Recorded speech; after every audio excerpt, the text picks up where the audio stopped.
Hello friends, welcome to నవలా హృదయం. ఈరోజు వీడియోలో మనం సిరి తెచ్చిన ప్రేమశ్రీలు నెక్స్ట్ పార్ట్ చూసేద్దాం.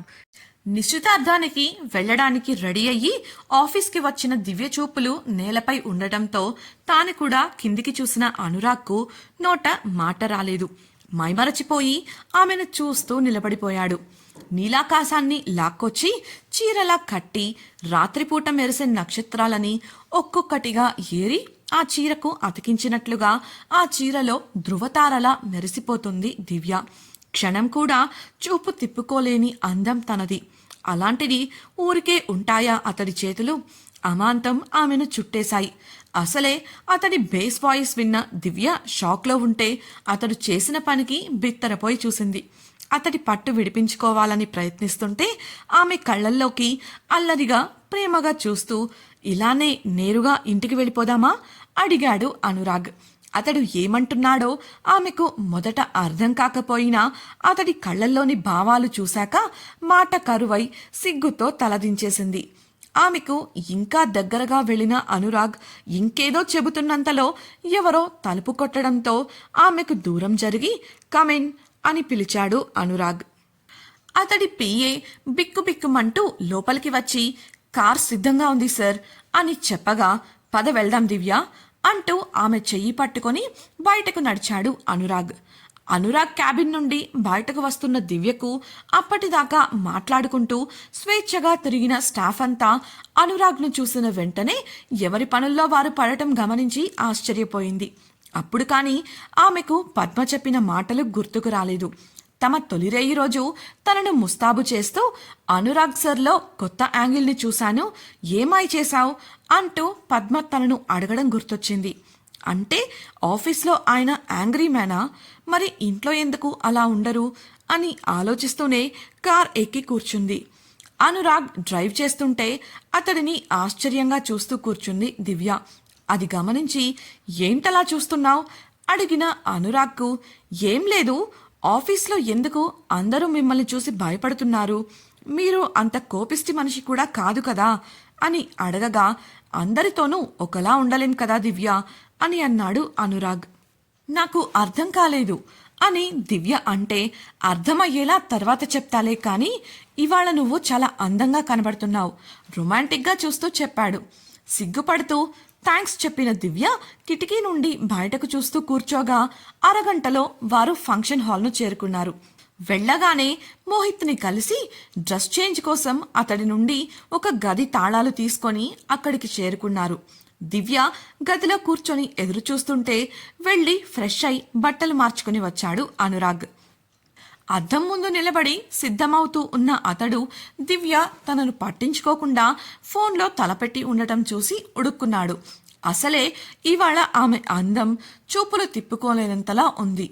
అతడు ఆమెనే చూస్తున్నప్పుడు అతడి ఫోన్ రింగ్ అవ్వగా అవతలి వ్యక్తి, సార్ రేపు సాయంత్రం మనాలి ఫ్లైట్కి టికెట్స్ బుక్ అయ్యాయి, మీకు ఇప్పుడే ఫార్వర్డ్ చేస్తాను అని చెప్పగా సంతోషంగా ఫోన్ కట్ చేశాడు. ఫోన్ కట్ చేసి యువతలకి తిరిగిన అనురాగ్కు ఒక చిలిపి ఆలోచన వచ్చి తాను వేసుకున్న శార్వాణి గుండీలు గబగబా తీసేసి అద్దం ముందు నిలబడి తల దువ్వుకుంటున్నట్లు నటిస్తూ, దివ్య నాకీ గుండీలు పెట్టు, అసలే లేట్ అవుతోంది అనడంతో ఫోన్ వదిలేసి అతడి దగ్గరకు వెళ్ళింది దివ్య. ఆమె గుండీలు పెడుతుంటే అనురాగ్ ఆమె ముఖాన్ని చూస్తూ ఒక్కసారిగా ఆమెను మీదికి లాక్కోగా ఉలిక్కిపడి అతడిని చూసింది దివ్య. అతడి కళ్ళల్లో కనిపిస్తున్న అల్లరి భావాలు, వాటి తాలూకు అర్థాలు అర్థమై సిగ్గుతో అతడిని దూరం నెట్టి ఆ గది నుండి బయటకు వెళ్ళిపోయింది. ఆమెను చూసి నవ్వుకుంటూ సిద్ధమవసాగాడు అనురాగ్. బయటకు వెళ్లిన దివ్య కారిడార్ రైలింగ్కి పట్టుకొని సిగ్గుపడుతూనే కిందికి చూస్తూ ఉంది. ఈయనకేమైంది వాళ్ళ ఇలా ప్రవర్తిస్తున్నారు? అది కూడా ఇంట్లో కూడా కాదు, పెళ్లి జరిగిన దగ్గర నుండి బుద్ధిగా ఉండి ఇలా ఒక్కరోజులో ఏంటి మార్పు అని అనుకుంటుంది. ఆమె అంతరాత్మ పక్కనే ప్రత్యక్షమై దివ్యలానే కింద ఫంక్షన్ హాల్లో జరుగుతున్న రిసెప్షన్ను చూస్తూ, ఇది కూడా అర్థం కాలేదా? రోజూ ఆయన నిద్రపోకుండా రాత్రులు పనిచేయడం మర్చిపోయావా అని అడిగింది. అందుకు ఆలోచనలో పడిన దివ్య, దానికి దీనికి సంబంధం ఏంటి అని ప్రశ్నించగా, ఏమో అతడినే అడుగు, నిన్ను నెత్తిన పెట్టుకొని చూసుకుంటున్నాడు. ఎంత పనిలో ఉన్నప్పటికీ నీ గురించి ఆలోచించడం, నీకు పాపకు కావలసినవి చూసుకోవడం మర్చిపోలేదు కదా. బహుశా నీతో తీరికగా ఏ టెన్షన్ లేకుండా ప్రశాంతంగా గడపాలని ఇన్నాళ్ళు మౌనంగా ఉన్నాడేమో అని అడిగి మాయమైంది. అంతరాత్మ మాటలతో దివ్యకు ఒక విషయం అర్థమైంది. అనురాగ్ ఎంత పనిలో ఉన్నప్పటికీ తమ గురించి ఎప్పుడూ మర్చిపోలేదు. అలాగే పెళ్లి జరిగినప్పటి నుంచి నిన్నటి వరకు కూడా అతడు రాత్రుళ్ళు నిద్ర కూడా లేకుండా పనిచేయడం గుర్తొచ్చి బహుశా ఆ పనుల వల్లే తమ మధ్య ఇన్నాళ్ల దూరం అని తెలుసుకుంది.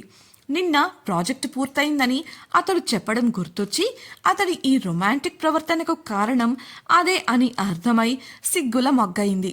సరిగ్గా అప్పుడే అనురాగ్ వెనుకగా వచ్చి ఆమె నడుముపై చెయ్యి వేయగా ఉలిక్కి పడుతూ వెనక్కి తిరిగింది దివ్య. అనురాగ్ చిరుదరహాసంతో చూస్తుంటే, ఏంటిది పబ్లిక్గా అని ప్రశ్నించాయి ఆమె కళ్ళు. వాటిని అర్థం చేసుకున్నట్లే, ఏం చెయ్యను, ఇవాళ నిన్ను ఇలా చూస్తూ బుద్ధిగా ఉండటం నా వల్ల కావడం లేదు దివ్య, రాగం తీస్తూ చెప్పగా అతడి మాటలకు సిగ్గుతో ముఖం తిప్పేసింది దివ్య. రెడీనా అని అతడు అడగగా, దేనికి తడబడుతూ అడిగింది దివ్య.